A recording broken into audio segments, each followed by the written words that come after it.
امام غزالی اور شاہ ولی اللہ یہ دونوں بزرگ ایک انتہا پر کھڑا ہے، ایک ابتدا میں کھڑا ہے۔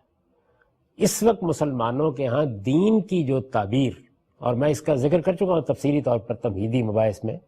دین کی جو تعبیر زیادہ تر رائج ہے، بلکہ کہا جا سکتا ہے کہ 70-80% مسلمان دنیا بھر میں اسی تعبیر کو دین کی صحیح تعبیر مانتے ہیں۔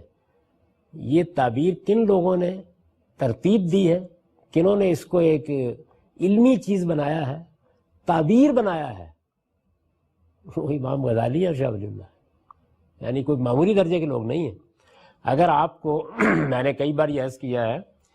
کہ یہ جاننا ہو کہ اسلام کیا ہے، اور آپ یہ جاننا چاہتے ہو کہ اسلام کیا ہے کو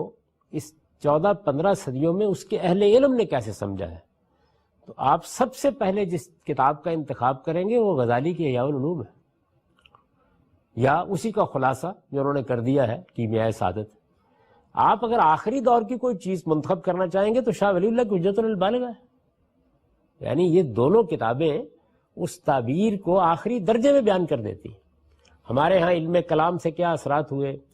فلسفے اور متکلمین کے کام نے کیا صورتیں پیدا کی،